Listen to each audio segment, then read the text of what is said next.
In Colombia, President Gustavo Petro denounced the U.S. military aggression in the Caribbean during the third social summit of Latin America and Caribbean peoples. The Venezuelan delegation that will participate in the 20th Bolivarian Games in Ayacucho and Lima 2025 paid tribute to the liberator Simon Bolivar. The Israeli regime handed over 15 Palestinian bodies through the International Committee of the Red Cross.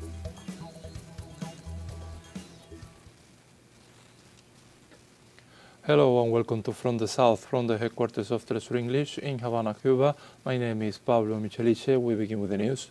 In Colombia, President Gustavo Petro denounced the U.S. military aggression in the Caribbean that has already claimed the life of multiple fishermen during the third social summit of Latin America and Caribbean peoples. During his speech, the Colombian president asserted that organizations such as NATO were created to defend the interests of the elites in the north. He also denounced attempts to sabotage the current SALAC-EU summit by imperialist elites who try to isolate the country and prevent the participation of various nations. The event, which brings together representatives of the countries of the region and leaders of different social organizations, seeks to contribute to the construction of peace, democracy, and regional union. What you are killing is not drug traffickers. The drug traffickers have gone through your policies to the offices in Miami to speak with the senators of Sir Rubio to ask that they send bombs here, to ask that here they also take out the popular vote to try to humiliate us. And Colombia does not let herself be humiliated, because this is also the homeland of Bolivar the Libertarian. In Nicaragua, Co-President Daniel Ortega affirmed that the peoples of the world face a weakened U.S. imperialism as a common enemy. The commander's statements were made during the ceremony held to promote General Commissioners of the Ministry of the Interior, as well as to pay tribute to the 49th anniversary of the passing of Commander Carlos Fonseca Amador. Also, the heads of the Nicaraguan executive reaffirmed their commitment to continue building a better revolution in the world, aimed at giving dignity to the peoples despite the constant threats from the North American government. On the other hand, the leader reflected the position of several allied governments in Latin America that see cooperation with China as an alternative for development and a way to challenge Washington's historical interference in the region.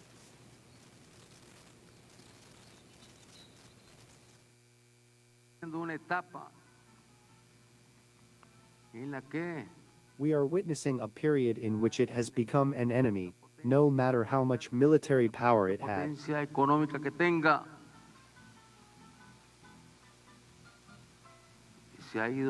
No matter how much economic power it had, has disappeared, has been diminished, has been discredited, has been weakened.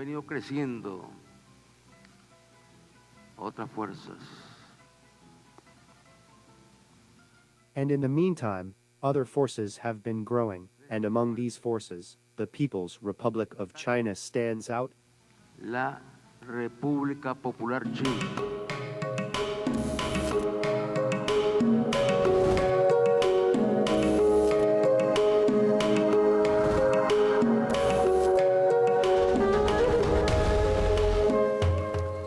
The Nicaraguan commerce prepares for a dynamic holiday season as the country embraces also the Christmas atmosphere. In Managua, our correspondent Kenia Doña has the story. El comercio nicaragüense se prepara para la temporada. Nicaraguan commerce prepares for the year-end season, one of the busiest for sales, reflecting the constant dynamism of the national economy. People have been coming to the market to buy, as I told you, since September. So that indicates to us that the economy is doing well, and I think it's been improving and will continue to improve. At the end of October, people already start buying. Right now, what they're looking for the most are decorations for the schools, but after this, people start looking for lights, garlands, and curtains, which they use for the greater A celebration. Cortinas que lo ocupan para la gritería. Sí, de hecho ya nosotros los nicaragüenses. Yes, in fact, we Nicaraguans are already prepared to come and buy, and to anticipate our businesses and have a huge variety for all our customers. Un surtido inmenso para todos nuestros clientes. Han venido muchas clientelas. We have sold a lot. Customers come from Honduras, Costa Rica, and Guatemala.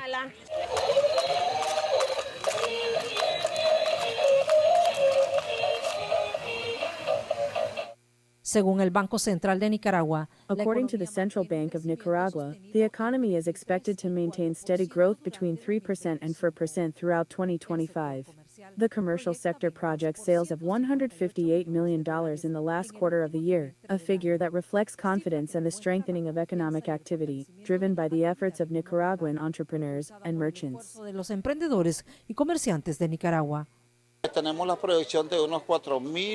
We have a projection of around 116 million to 129,000 US dollar. Since last year we were at about 105,417,000 US dollar. And I believe that with all the logistics capacity we have, with the merchants being prepared, and the models that our good government has been providing, that's why we are seeing this boost today. We've also started selling online.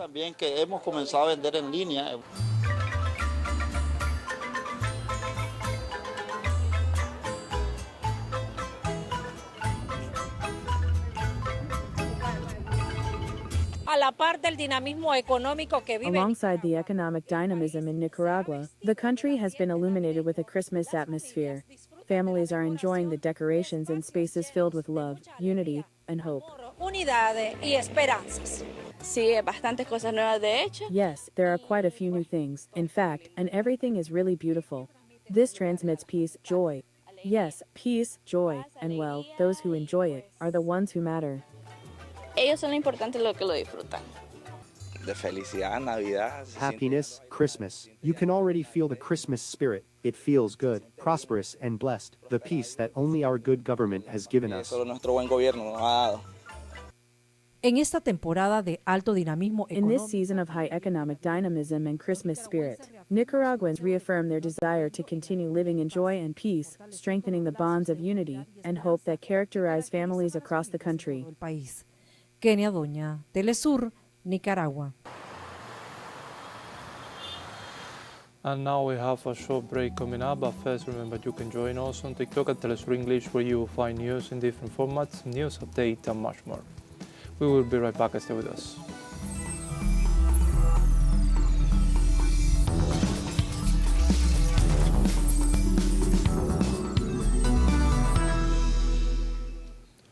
Welcome back. In Venezuela, the second session of assemblies for the formation of Bolivarian grassroots committees was held on Saturday in the parish of El Valle. The activity promoted by the Simon Bolivar Great Patriotic Pole aims to coordinate and structure the social and political work of supporters of the Bolivarian Revolution at the community level. During the second assembly, organizational guidelines and community work proposals were discussed, and progress was made in the election of the spokesperson and the board of directors that will make up these committees.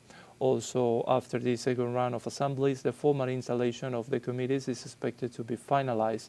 These committees will be responsible for promoting social, cultural, and productive projects in line with the guideline of the National Executive.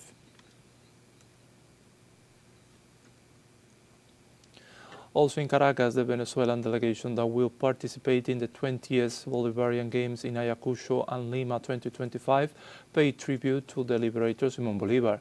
Athletes lit a patriotic flame at the birthplace of Simon Bolivar and walked through the streets until they reached Bolivar Square in Caracas. Mayor of Caracas, Carmen Melendez, and other government officials led the ceremony, highlighting the importance of the sporting event. In addition, Mayor Melendez bid farewell to the Venezuelan athletes who will compete in Peru from November 22nd to December 7th.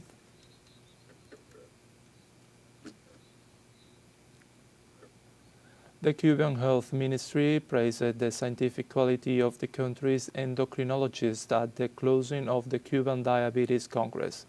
On Friday, the Health Ministry highlighted the work of the National Institute of Endocrinology for its medical care provided to the Cuban people. It affirmed that the work of residents and specialists is fundamental to the advancement of research in the field of health. In turn, the ministry highlighted the work of the Cuban media around the world. For its part, the National Health Union awarded the institution the 85th anniversary seal of the Cuban Workers' Union as a sign of recognition and fraternity. We move on now to Paraguay. The Frente Guazú coalition holds a national plenary session with the aim of defining political strategies for the 2026 municipal elections. On Saturday, dozens of supporters and political leaders, including former President Fernando Lugo, gathered in the capital city of Asunción to establish the coalition's strategies for the upcoming election. In this regard, the Frente Guazú assured that it is in the process of restructuring, reorganizing, and reactivating its grassroots throughout the national territory.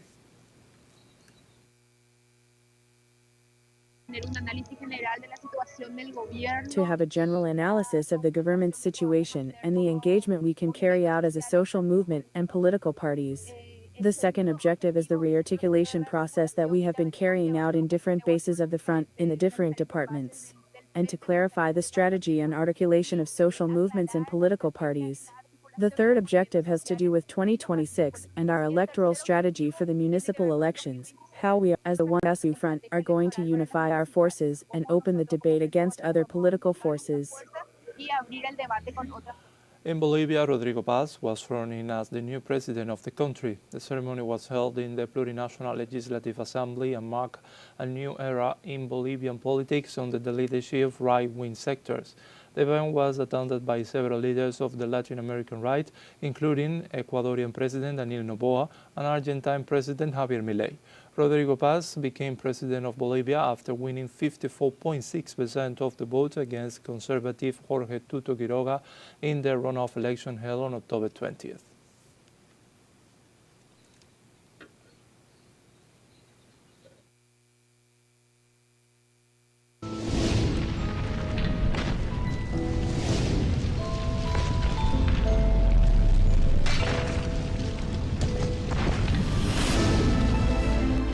In Brazil, a tornado hit the municipality of Rio Bonito do Iguacu in central southern Paraná, leaving at least 5 dead and more than 430 injured.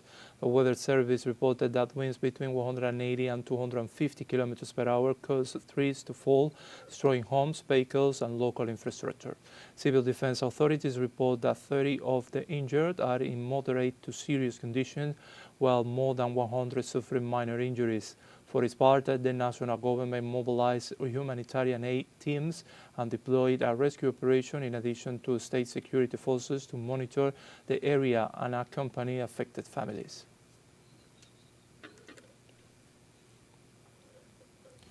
We have a second short break coming up, but before we invite you to visit our Facebook page at teleSUR English. There you will be able to watch our top stories, special live coverage, and much more. Follow our page and activate the notification button to stay up to date on the world's most recent events. Fun short break, don't go away.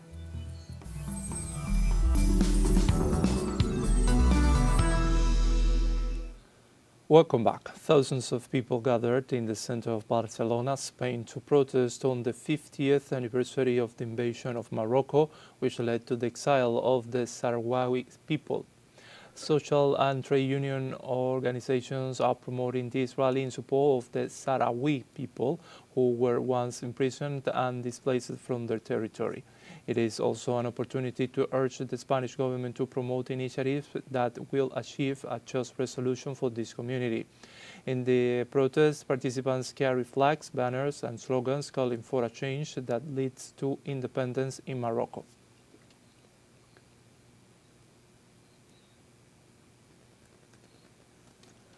And in Lebanon, a new Israeli attack left at least 2 people dead in the southeast of the country.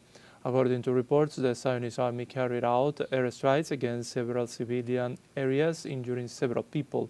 At the same time, attacks were reported near the Salah Gandour hospital in the city of Bint Jebel. Israel continues to bomb and raid areas on the border with Lebanon, violating the ceasefire announced in November 2024. In Syria, authorities confirmed almost 100 kidnappings and disappearances in the country since January 2025. The United Nations High Commissioner for Human Rights reported approximately 97 cases of kidnapping and forced disappearance since the beginning of 2025. They warned that the number could be higher due to the lack of access to several regions of the country and the fear of families to report. In this sense, the figure is added to the more than 100,000 people who disappeared during the war and whose cases remain unsolved.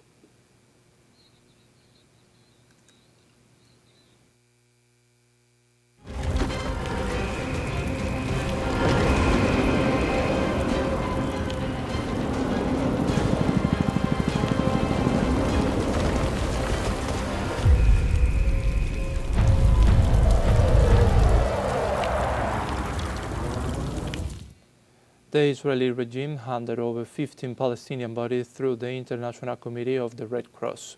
The bodies arrived at the Nasser Medical Complex in Khan Yunis, south of the Gaza Strip, adding to the other 300 that were previously delivered. Health authorities emphasized that only 89 bodies have been identified so far. They also pointed out that most of the bodies show signs of torture, burns and execution. Some are unrecognizable due to the brutality of the torture they suffered.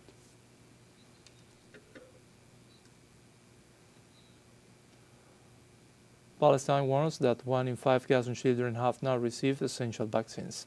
In the absence of vaccines for children, the United Nations has launched a vaccination campaign that aims to reach 44,000 children.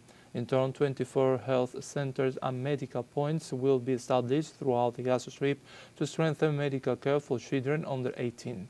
The vaccination campaign comes after 2 years of Israeli aggression, which led to the near-total collapse of the healthcare system and interrupted immunization programs, depriving hundreds of thousands of children of their essential vaccines.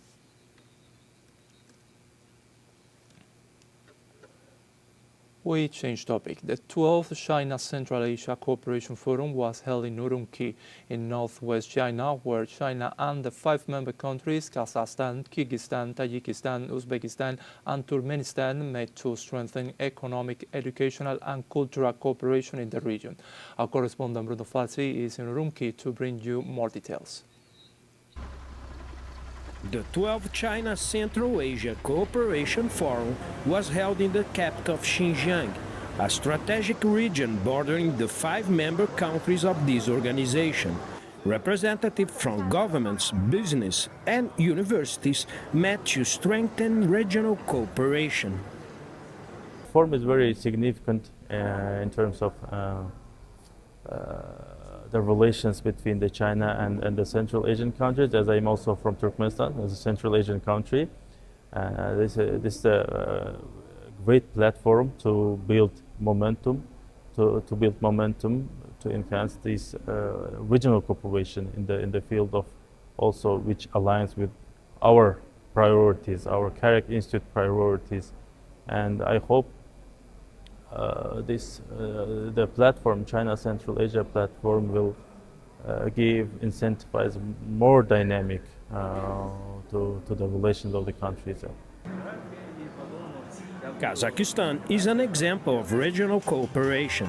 Together with China, it has developed joint projects in economics, education and culture, demonstrating the breadth of collaboration among Central Asia countries.